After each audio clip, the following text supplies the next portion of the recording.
اوكي. مساء الخير جميعا.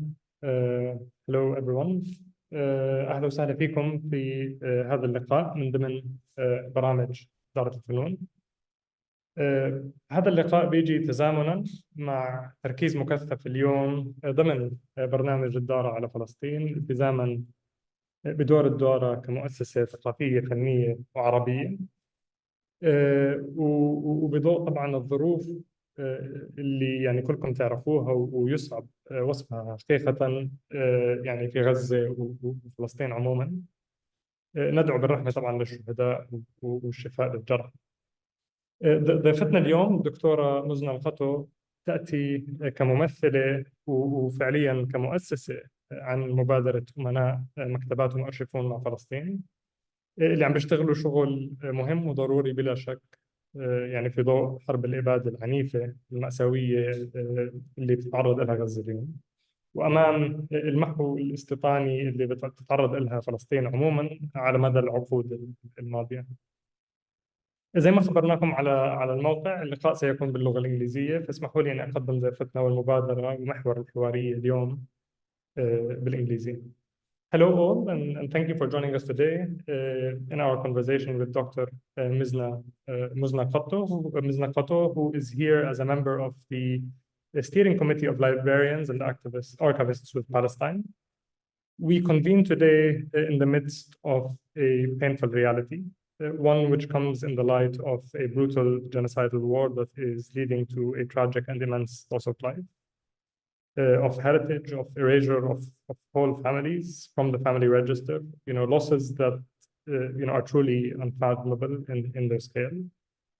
But it's against, or in the midst of this reality, that today we feel it's important to engage the work that librarians and archivists with Palestine have been doing in their capacity in Palestine at large, but also kind of recently in Gaza, in a report that they just published around the erasure of life, of cultural sites and heritage in Gaza that some of you might have seen, and that Mizna will, kind of illuminate for us. And so the conversation today will kind of discuss, the reality on the ground in Gaza, and also on the role of archiving practices in the midst of this reality today and tomorrow, and that what archiving practices in the past of the Palestinian struggle, and specifically at the work that librarians and archivists with Palestine have been doing today.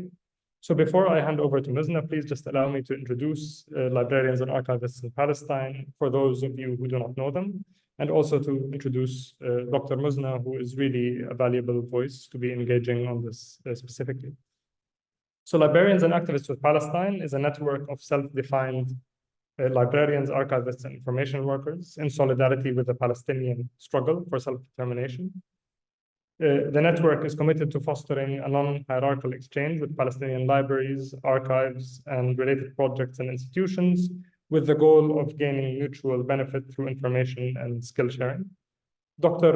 Muzna Qatto is a Margaret Anstey Fellow and Director of Studies in History at Newham College, University of Cambridge. She is completing a book on the history of education for Palestinians. Her work revolves around three themes: social histories of Palestinians, the politics and practices of archives, and comparative settler colonialism. She has written in the International Journal of Middle East Studies and elsewhere. She co-convenes the archives of the Disappeared Research Network, is a founding committee member of Librarians and Archivists for Palestine, and an editor at Radical History Review. Her most recent artwork, a scorebook on life in exile, was recently in the exhibition of the 16th Venice Architecture Biennale. She is a member of the board of the Qattan Foundation, Makan, and Friends of Birzeit University. Dr. Mizna, I'll welcome. We're happy to have you here, and I'd leave it to you perhaps to introduce librarians and archivists in Palestine in your own manner, and maybe perhaps tell us a bit about the report that you just recently published on Gaza.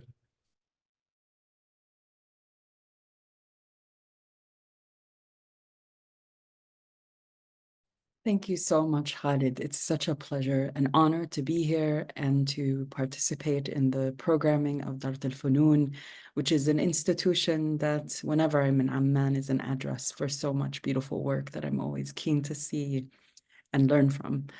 Thank you, all of you who are here today. And I hope, that this can be a moment for us to have a broader conversation about some of the questions that Khalid, you raised, and that this report illuminates. So what I thought I would do first is talk to you a little bit about librarians and archivists with Palestine, its origins, what it is, and why we therefore felt compelled and really thought it urgent to begin a process of documentation ourselves. So Librarians and Archivists with Palestine is 10 years old. It was formally established in 2013 as a result of several years of discussion and a very large delegation of librarians and archivists that visited Palestine in 2013. This delegation visited archival collections and libraries throughout Palestine, and an aim to learn from on the ground what kinds of efforts were in development, what kinds of work was being done by librarians and archivists and information workers in supporting the Palestinian struggle. As a result, this kind of formation developed in order to create forms of solidarity that were colleague to colleague, librarian to librarian, archivist to archivist. And this would result, we hoped, in a relationship, a long-standing relationship with our colleagues in Palestine and in the broader Palestinian shatat, that would be reciprocal, that we would learn from them as much as they could or would learn from us. And we have developed multiple campaigns. We have a yearly One Book, Many Communities campaign where we encourage libraries, public libraries, community libraries, state libraries, municipal libraries throughout the world to read the same book every year. This year, our choice is Mus'ab Abu Toha's books of poetry. And this campaign is called One Book, Many Communities. We've also developed methods by which to talk about the ways books and materials are censored in Palestine by the Israeli state and are cordoned off, and developing support for community libraries in particular and children's libraries in developing their collections. This campaign is called Matloob. These are ongoing campaigns that we are involved in. However, more broadly, we have done multiple actions throughout the last 10 years, specifically focused on Gaza. This has included programming on the archival collections and libraries in Gaza. It has included actions on subways and in public spaces on Gaza.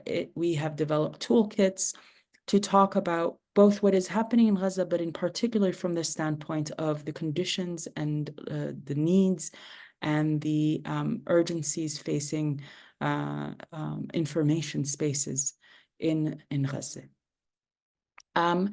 This work has been ongoing, and it has been part of the ways in which we've developed relationships, long-standing relationships with colleagues throughout Palestine. Most of our work is in conversation with them, and it has developed slowly yet steadily throughout the 10 years. But in the last, we would say, 6 months, 7 months, it has exploded. And the interest amongst librarians and archivists throughout the world has been intense and growing. And the feeling of urgency has also emerged as well, obviously, as it has for so many of us in so many different ways in parts of our lives and parts of our work. Now, one of the things that became quickly apparent is the way in which the targeting of Gaza's cultural and institutions and political institutions and social institutions throughout Gaza has been purposeful and has been unrelenting. This targeting was something that we began to quickly monitor and note. We have also been noting early on, since October and November, the targeting of librarians and archivists alongside other information workers, journalists, as well as scholars and academics. We felt it very important, therefore, to develop a report that would illuminate the extent and the degree to which that targeting has, the impact of such targeting. So this is the report that we developed. It's a preliminary report that we issued in January, I think. I've lost track of months. That is meant to be part of an ongoing project of documentation. It's developed, I think there's a link.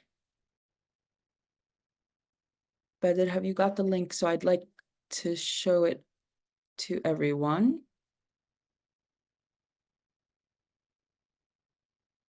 Okay, so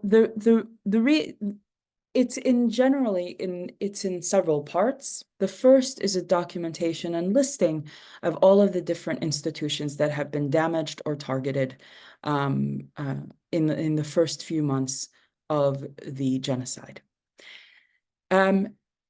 It may feel or seem rather rudimentary to merely draw a list of these institutions.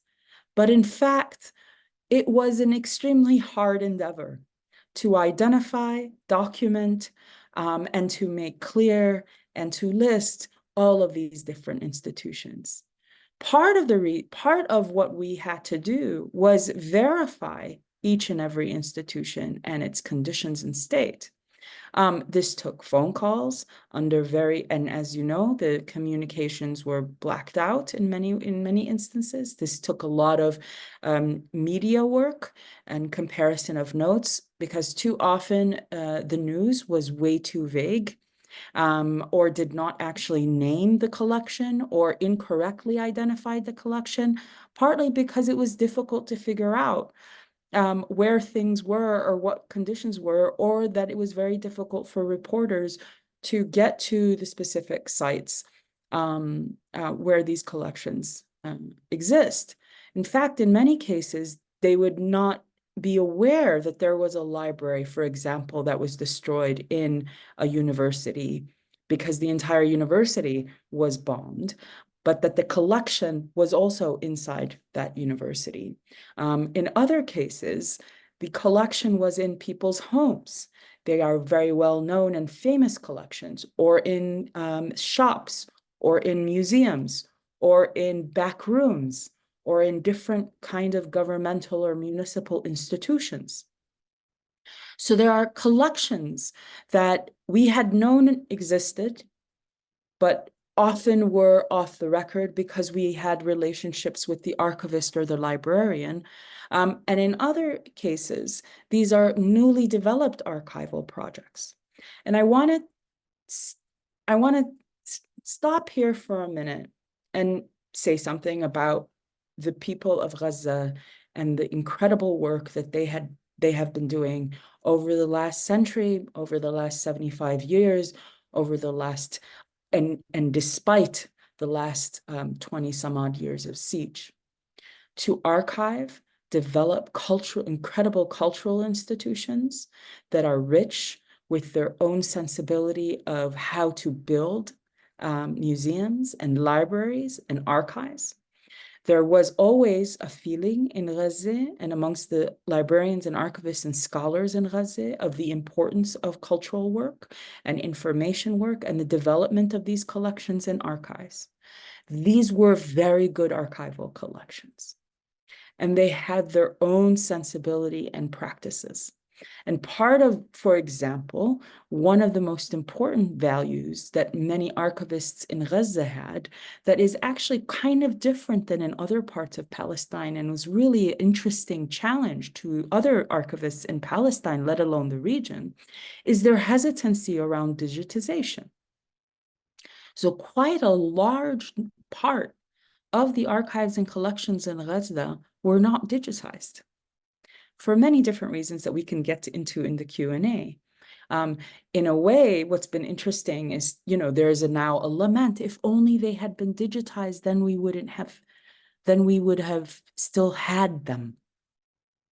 Given that they have now been mostly destroyed or damaged.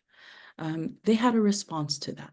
And I'm happy to go into what that response was in different kinds of ways and institutions. Some were digitized, some were not, but there was I wouldn't say a policy, but a set of thinking around what the stakes of digitization are in terms of preservation. There were many private collections. There were also quite a few and several very well-known collections that are singular in their importance. Keran, the Photo Keran studio, for example, in Gaza, is a very important studio collection of photography of Gaza from the 1930s until the late 1980s. This was being protected by Ustaz Marwan Tarazi, and that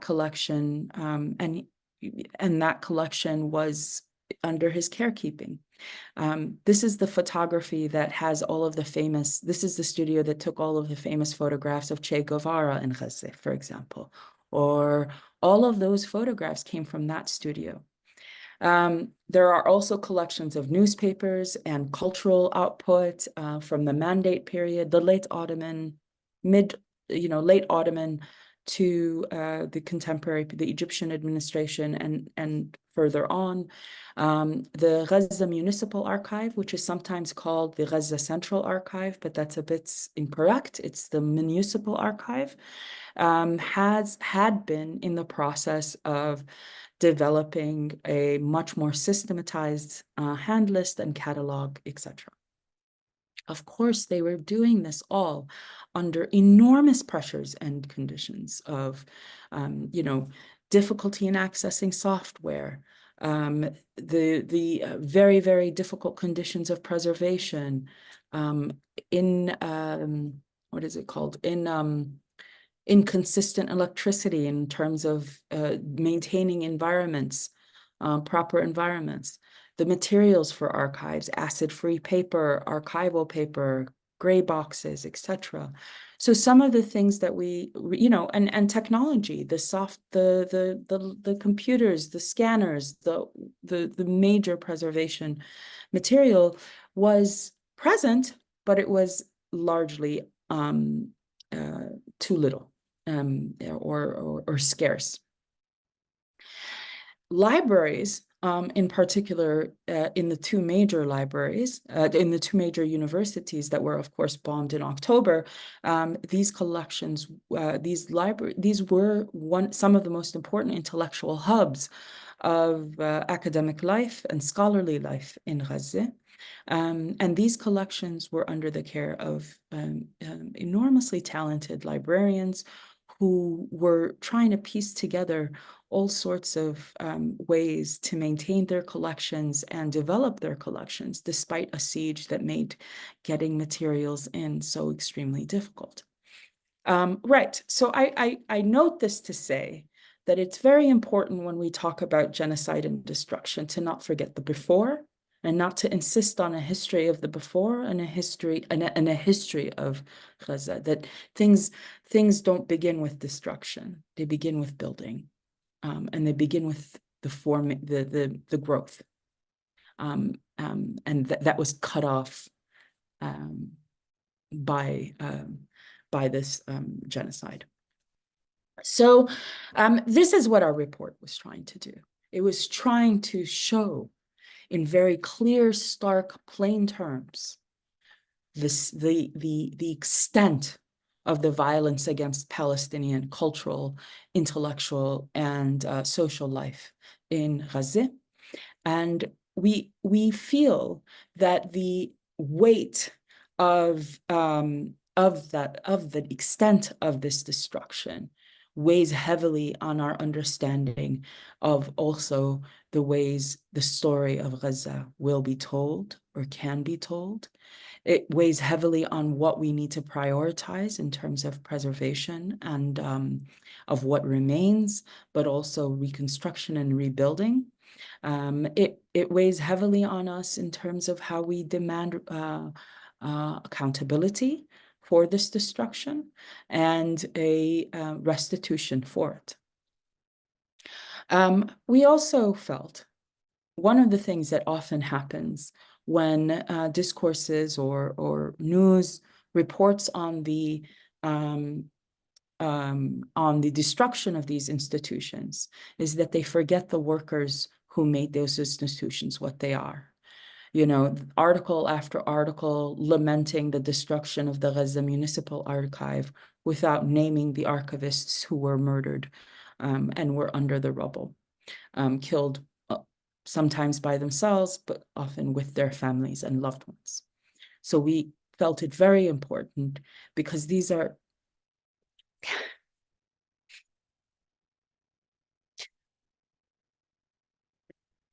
our colleagues. Sorry. Please take your time and yeah, quite tough. If you wanna take a break. It's okay. These are our colleagues, and we mourn them, and they're irreplaceable. So, but we have to carry on their work, and we start by naming this destruction and invoking it as crucial, just as crucial as the naming of every single person wiped out from the registry. Every single piece of paper and document that was destroyed should also be on any registry of accountability for this genocide. And so maybe I'll leave it at that and open it up, Khalid, to questions from you and everyone else.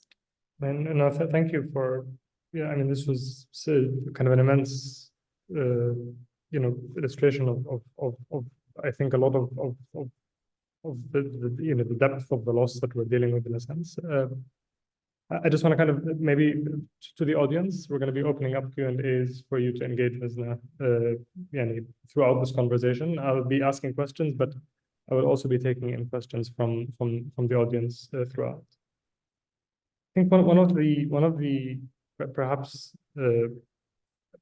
things that stand out in the report, and I think as you've mentioned, is really, it's not only buildings and infrastructures, but it's actual archivists, which I think, in a sense, really kind of highlights the immense depth of what we're losing. We're not only losing, people are losing, we're losing memories, we're losing kind of relationship to the city that I think, I think none of us, really kind of are able to kind of capture in the full depth of it. But on that kind of scale, I really want to ask you, where do you think the significance of archiving practices kind of can lie in this? And I think you've illuminated some aspects, but what is this process of documentation after the fact almost, where will this go, do you think?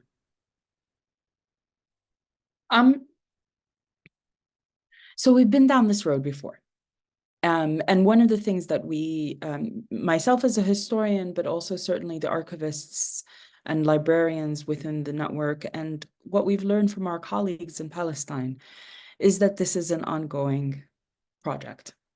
This is one piece of a broader project of how Palestinian, the material of Palestinian stories is being destroyed and decimated on purpose for the reason of also destroying and erasing Palestinians and Palestine, right? So part of the work of identifying these kinds of archival institutions, is to be able to trace them and name them and invoke them as collections that must be reconstituted in any kind of rebuilding project.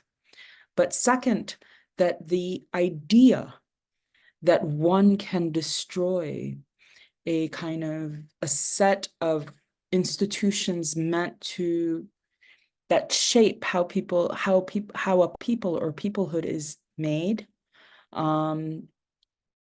is a crime in itself. It is a war crime, and it needs to be invoked and identified as such. And the first form of this invocation of it as a war crime is to document it. Now, this question of documentation is a complicated one because, you know, not everything can be documented. Some things disappear. Some things we can't write the story of anymore as a result of the disappearance of these archives. And so part of the naming of these archives and invoking what their collections held or didn't hold, or who the archivists were and what they did and what they were doing, is to say there were possibilities of certain stories being told. Now they will be harder to find, but we'll find them anyway, if that makes sense. In other words, with every destroyed archive, the search and the ways in which we tell stories has to change and gets harder. And that's the point. That's why they're destroyed. But one of the ways we make them a little easier is we remind people and we document that they disappeared, that they existed, and that they disappeared. That it's not that they never existed ever, and therefore these stories never happened or couldn't have happened. So it's a documentation of disappearance. It's a documentation of how we must push back against the potential to disappear the story of Gaza and the people of Gaza. Similar to, you know, all of these campaigns about, you know, we're not just numbers, and naming people and invoking the stories of people and telling their histories and telling their, you know, talking about their lives. This is a form of that in a much broader, more extensive way. I mean, in terms of next steps, I think that for us at LAP, this is an ongoing project of documentation that will expand, that there's, you know, projects in the works. There are those who are working and concentrating on libraries, and there are those who are working, concentrating on archives. But we, you know, part of this will be to continue on documenting and measuring, and perhaps in a few more months, also developing a further report that is more detailed and more extensive. We offer these documents publicly. We hope to get them translated in as many languages as possible. But for us, we think of this as, you know, a document to be offered to the ICJ, to the ICC, to whoever is interested in seeking accountability. And by and large, and most importantly and most centrally, for us, it is a document that is being offered to the Palestinians in Gaza, and in particular the librarians and archivists in Gaza, who could use this in whatever way they wish to seek accountability for the crimes against their institutions and their libraries and their collections. So those are the different ways we're thinking about it, but they're all built upon this, what we think of as the very high stakes of what it means to record and document the destruction of the cultural heritage in Gaza. Absolutely, and I think we're already having some questions come in, but I just want to kind of probe you on one more before we do that, because a lot of the questions are dealing actually with kind of logistics of this, which I think is very, very important to get into. But you alluded early on to the trajectories that the archiving practices were taking on the ground. You've mentioned a few, you know, perhaps from your personal reading of it and what you kind of seen, what was peculiar. Sorry, say that again, please. What What was peculiar? Peculiar to them, how, because we're also talking about, whole social networks in a sense. It's a lived reality. It's archivists, their missions, and I'm sure that it's difficult to reduce them to kind of singular narratives, but I would be curious to hear your takes on that. So, I mean, there's a couple of elements. I mean, it's a very, very, there's a very like kind of robust, there was a robust culture of archiving and library keeping and information work in Gaza. And there continues to be. But I think one of the peculiarities that I gestured to earlier that I said I would get back to is this question of preservation and what it looks like. So if you, I don't know how much everyone is familiar, but I'll give you a kind of very general basic summary. In the last, I would say about 20, 25 years in Palestine, there has been a mushrooming of archival projects of various kinds, community-based ones, institutional ones, national ones, private ones, etc. There have been enormous amounts of work done on digitization, done on digital preservation, etc. And there's been a kind of ad hoc way in which this is done, meaning, every institution kind of doing some archival project of some sort, some digital project of some sort. There have been very nice attempts to coordinate some of this work. Some of this work remains disaggregated, and that's fine. And there's actually good reason for that, because for various reasons, it allows more autonomy. It allows for more, decentralized archives, et cetera, et cetera. However, there is rarely in, for example, the West Bank, a sense of a kind of, I should say, a conversation that spans multiple projects, that is sustained, and that can create a kind of set of priorities or set of principles by which these archival collections are developed or maintained or preserved or accessed or made accessible. For example, there are so many collections in Palestine that are still under lock and key. Tapes that we witnessed 10 years ago and 8 years ago in our delegations, and I saw a couple of years ago. Recordings of Nakba survivors, recordings of people who were a part of the Thawra in the 30s and in the 30s. So these are tapes that were done in the 80s that are still on cassettes, and the cassette is falling apart. Okay, so there's all sorts of conditions, archival conditions. But what was interesting was that in Gaza, because of the accelerated form of deprivation and accelerated siege, and the intensity of it, there was a deep sense of urgency around these questions.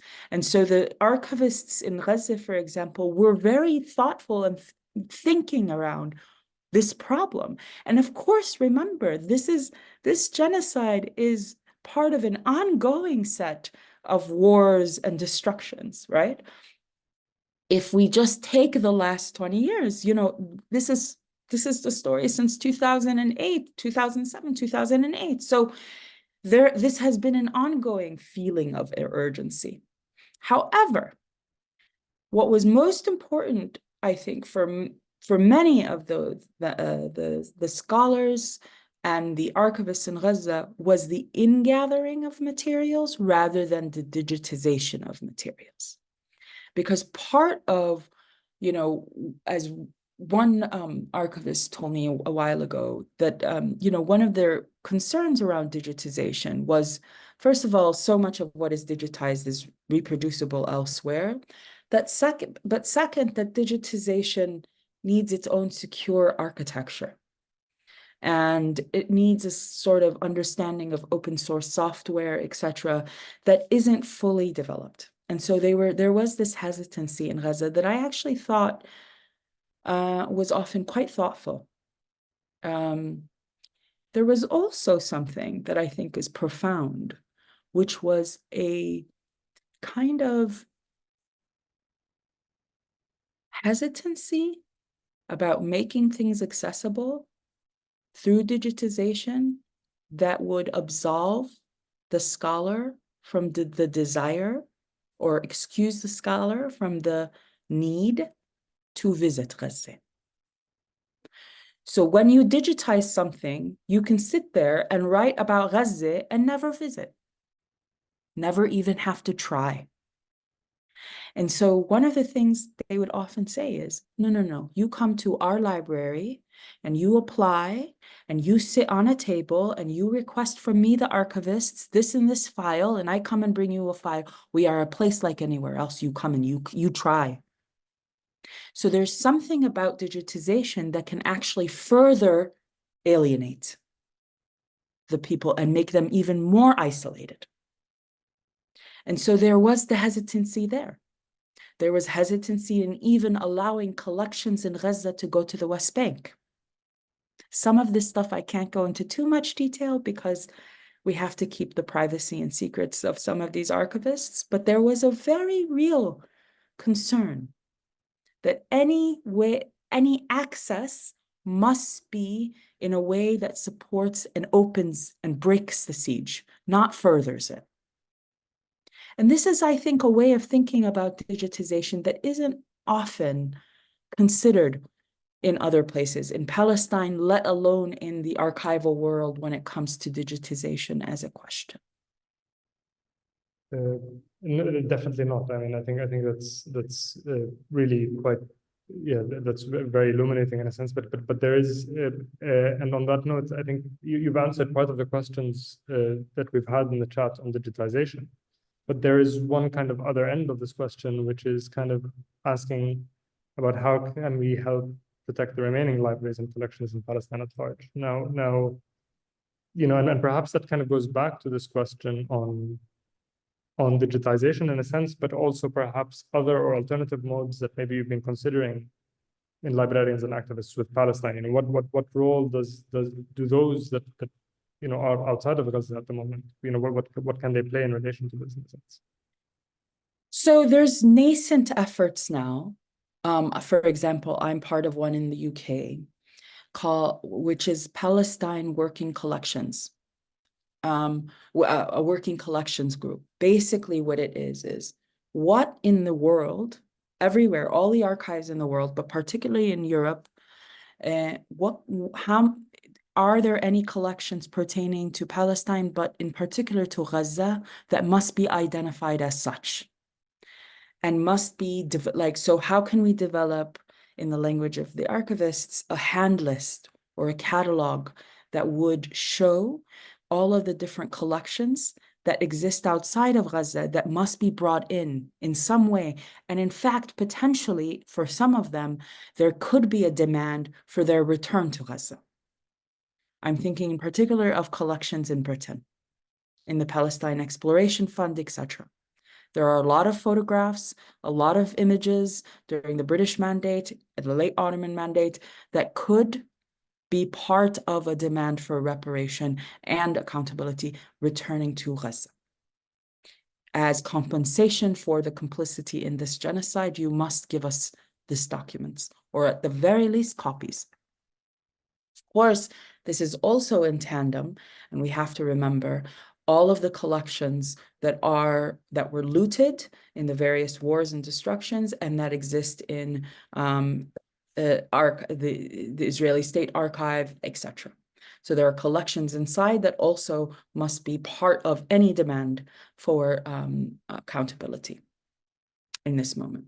So those are efforts that we kind of want to advance, but at the same time, these have to be part of, we cannot, you know, librarians and archivists with Palestine, although, you know, I'm Palestinian, there's many Palestinians amongst us, it cannot take the lead on this. This must be part of the direction of a national movement that has a particular set of demands around archives. But we would certainly welcome and want to be, in any way we can, supportive of any of those kinds of efforts. I mean, on that note, we have Farah Hamdan here in the chat who brought up a question about kind of how can we archive, what do we archive? How can we bring people who are willing to participate in this process together? And perhaps I would add to that, in the audience today, if you had a potential army of archivists, how do you recommend that they actually get engaged in this process? What are some, maybe day-to-day habits that they can perhaps, in a sense, kind of get involved with?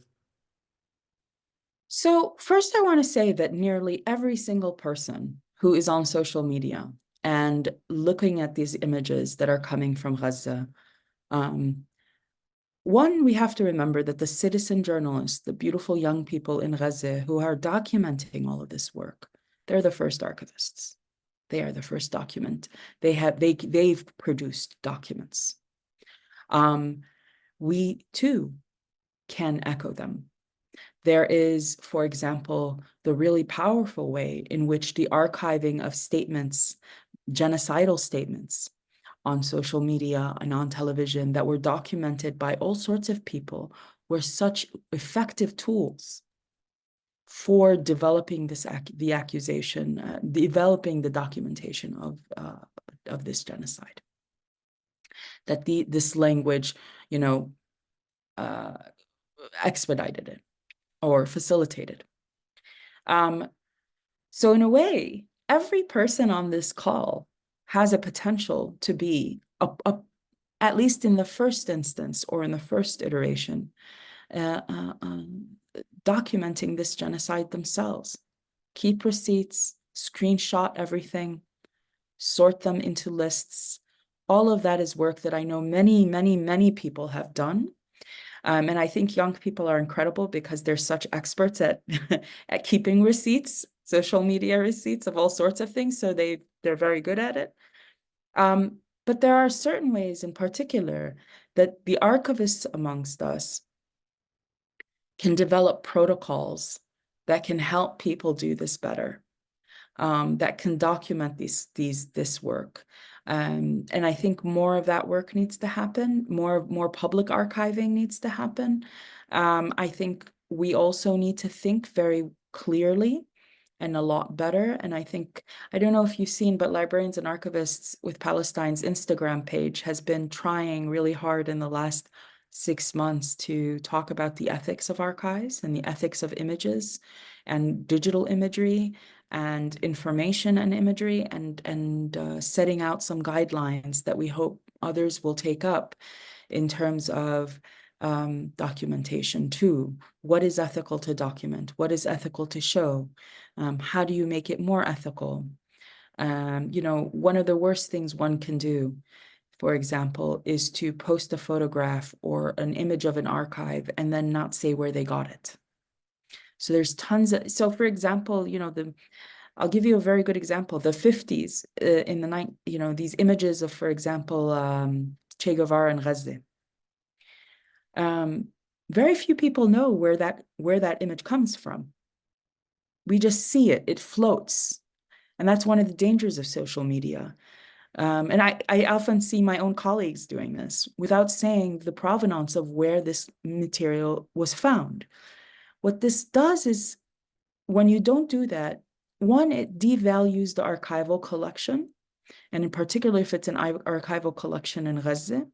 But second, it devalues the potential of this image to do work.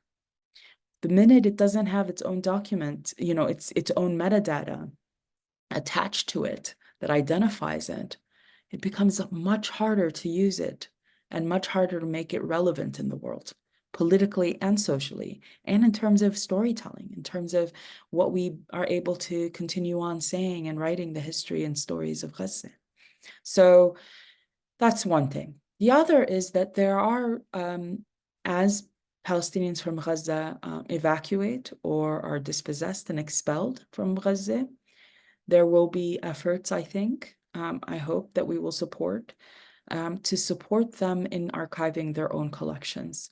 And by which I mean, when I say collections, which I mean their own private papers. Whatever they were able to keep or protect or is not under rubble, how can they because now those images and those photographs and those letters are even more precious and even more rare. So there's also efforts underway to support them in that effort. It's a long, long road, I think, and there will be different things that need to be taken up in different times, and different people doing different pieces of this work. But I think the most important thing is to feel a sense of urgency around it. There are parts of Palestinian history that are very, well, I won't say unwritable, but are very difficult to write. Entire refugee camps were built and destroyed without a single history of them ever written. You know, social histories are rare and few and far between. The Palestinian, I can give you examples from across the Shatat of entire communities of Palestinians and their histories never being written. And so this feels urgent. It is about erasure, and it is about resisting that.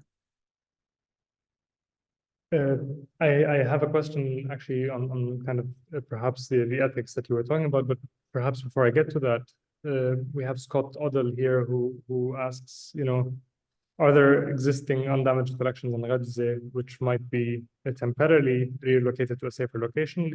You know, if so, how might this be facilitated politically, logistically, but also I would add, you know, ethically and you know, is this, you know, I'm sure it's a kind of a very complex issue, but I think we, you know, how does one approach this question in a sense?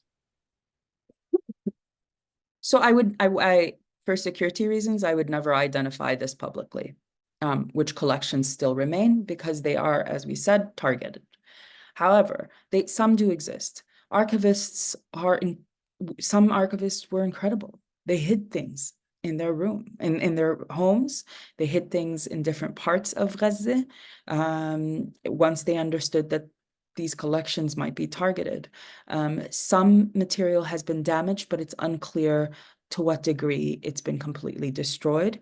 And there's been some attempt to try to recover what is and salvage what is possible if they could access northern Gaza in particular, which is where quite a large number of institutions are based. There are, of course, in other parts, in central and middle and southern Gaza as well. So, you know, I mean, a lot of these institutions too had relationships with institutions outside, and there's been some coordination. Right now, it's an assessment stage. It's to figure out what is actually there, what needs to be saved, etc. The idea of, look, there is one entity that is actually looting materials even now and taking it out of Gaza. We do know that, and we know that it's been recorded as that. So anything that leaves Gaza must be documented. We do not want a repeat of Iraq. So we have to think very clearly about, and very sanely about, what it means to take anything out of Gaza for whatever reason. So I don't think it's an issue of taking anything out. It's about stopping the genocide now, and then assessing what we're facing there, and supporting the institutions there, the librarians and archivists, the surviving librarians and archivists, and those who want to help them and who can come in and support them in rebuilding these things. But this idea that we can rescue the cultural heritage of Gaza by taking it out, it's for many of those people in Gaza and those colleagues of ours who have died, that was unacceptable. That's my take on that. Others may have other positions, and they think that some of this collection should be taken out for protection and temporarily and brought in. There's something to be made for that as well. I just don't find it as convincing.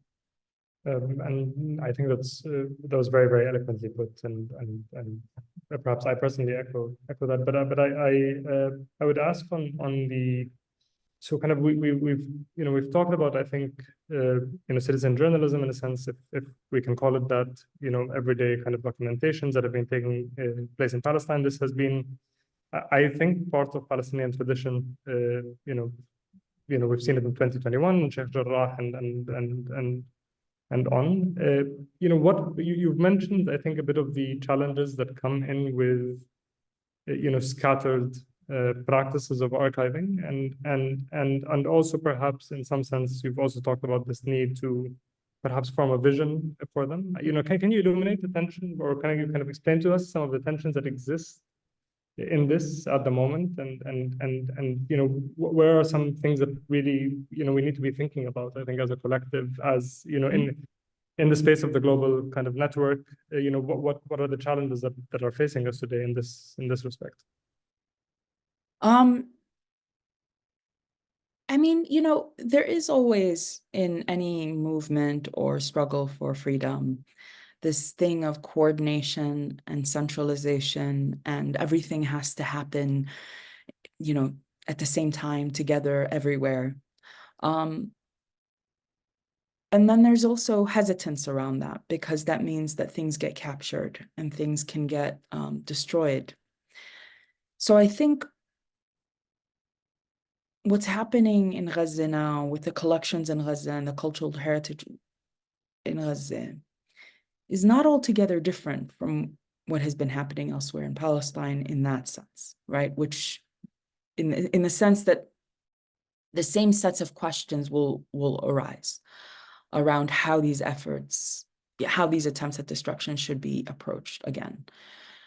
What I would make the case for is that,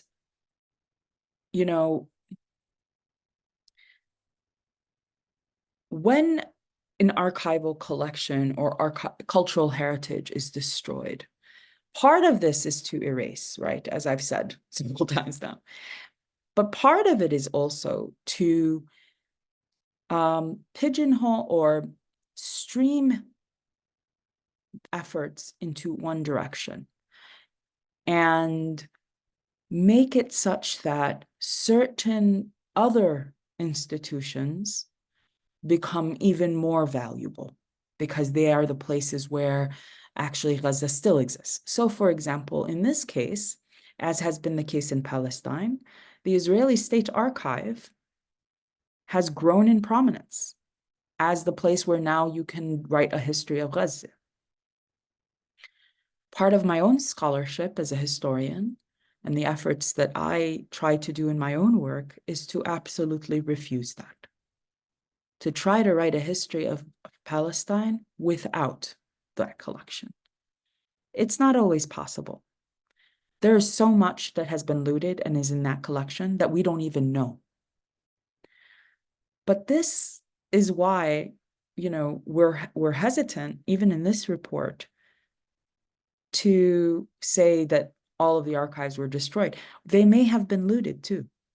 And it may come up that in a couple of years, there's a Gaza collection in the Israeli State Archive now, and now everyone accesses it in order to write stories about Gaza. So, what has been the Palestinian historic response to this problem? Again, it's not new. The efforts immediately after the Nakba, nearly every village or person who was originally from a village in Palestine started writing a village memory book. There's a huge, massive collection of them at the Bir Zayt library, for example. There's actually some in the Shoman library in Amman as well. These village books were popular attempts to recover history as it was being erased, as memories began to fade. This urgency also is not peculiar to Palestine. Immediately after the Armenian genocide in 1915, Armenians also wrote and developed village books to talk about Western Armenian, life under the Ottomans in particular. So pre-genocide Armenian life. This effort will have to come back, and it will need to accelerate. And perhaps we can utilize the new tools that we have to do so. What we are facing now as a result of this genocide, however, is the daunting, difficult task of recovering the histories of entire families. Not a branch of a family, but an entire family. The reconstruction of an entire neighborhood's life. The existential problem of how do you write histories of people where there is no one left who has a memory of those people. That is a huge, daunting task. That is a task that, you know, we can learn from other historians and other archivists of slavery, for example, archivists and historians of empire and imperialism in India, and historians of post-genocidal places elsewhere, of how we do this work. There are ways. Some of them will be forensic. Some of them will be about looking at material, actual objects, and thinking about histories through objects, and writing the story of Gaza through objects, shards, remnants. And it's really fundamentally understanding that genocides erase, and they erase forever. And that's why we must always prevent and fight against genocides, right? There is a reckoning at some point that we have to make with the idea that part of Gaza has disappeared. And what does that actually mean, both for us as humanity, but also as Palestinians, and in terms of the Palestinian struggle and the Arab struggle for freedom, that there is something that has disappeared, and no amount of work. It's gone. It is gone. And we have to sit with that. And the attempt to recover it can do more violence sometimes. There is a violence to insisting on writing a story that papers and covers over the fact that that there has been a violence that is irreversible here. But at the very least, and I think the most important thing that I try to say in my work is ask anyway. Ask anyway. Be curious anyway. Know that you'll never know the answer, but it still matters to invoke people who have been disappeared. It still matters to wonder about them. It's the biggest crime is to assume that they weren't there to begin with. So ask. We have to be curious. And that is something I actually very much worry about, that we're growing less and less curious about the lives and the histories of Palestinians. We're quite excited about histories of Palestine, but less so about histories of Palestinians. And that is how the people of Gaza will disappear, when we become less curious about them and their life and their desires and their hopes and dreams and their histories. But I mean, perhaps kind of I'm echoing many of the audience to say that this was really a very, very, I think, you know, sensitive kind of way of looking at archiving practices that I think have at least given me a sensibility to a lot of I think the issues involved, which perhaps, you know, I think really important to know. I would, you know, before kind of we end this conversation on I think what I think was a very, very important note. You know, I'd like to hear from you maybe another reiteration about how, you know, people can perhaps join these efforts today. You know, what are you know, what are your plans kind of moving onwards? And you know, where is this all going? I'd love to. I know I'm very sorry. There's been many questions I've seen, and I'm happy to answer some of them if you all want to email me. I guess what I want to say about all these questions around digital preservation of immovable objects, about all of that stuff, is that these efforts are underway. There will be a time for those efforts. I'm not sure that they're happening now, and I'm not sure what they will look like, but there have been efforts. People are conscious of this as a need and necessity, but it'll take different shapes as we're part of. This is an ongoing genocide, so some of this is.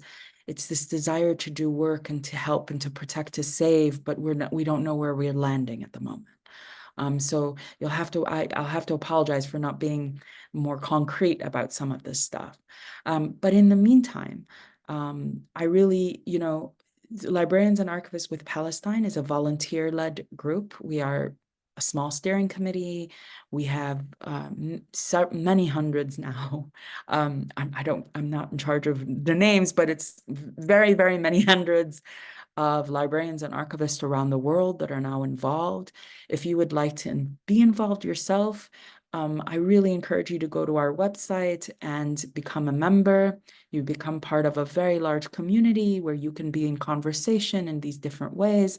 And, we are movement-led in the sense that what emerges from you all in conversation is what, is the lead that the steering committee and all of us then generally take in support of these many different efforts. So please join. We would love to have more of a presence in the Arab world and particularly in Jordan. So, يعني أهلا وسهلا wherever you are. It's not meant to be. It started out in the US and Europe, but that's not where we want it to stay. And then we have many colleagues in Palestine as well. So if you'd like to also, if you're in Palestine, that's أهلا وسهلا, and please become a member as well, and we can put you in touch with all of our other colleagues there too. So all of that information is on the website. And if you have any questions, please do email me. I'm happy to answer them if I can, or direct you to someone else. It's a secure group. We try to make it as secure as possible, so it's not something where you'll feel you'll be particularly exposed or anything like that. We are information workers, so we know we're okay on that front. I mean, I would want to reiterate, thank you very much. I think there's a lot that we couldn't get into, because of the immense scale of everything we're talking about. And I apologize to the audience as well to any questions that we didn't get into in that sense. Mizna, I really kind of thank you. I think this was really, really insightful. A lot to reflect on, and we hope to see you in Amman soon, and talk further, I hope. Thank you so much. Thank you so much, Khalid, for those really wonderful questions. Thank you, everyone at Dart al-Funun, for your support of LAP and for organizing all of this, Badr and Ahmed, and thank you to the audience for your patience and for your wonderful questions. I really appreciate it, and I hope to see you somewhere down the line in Gaza. Inshallah, inshallah. Yeah. Thank you. Thank you.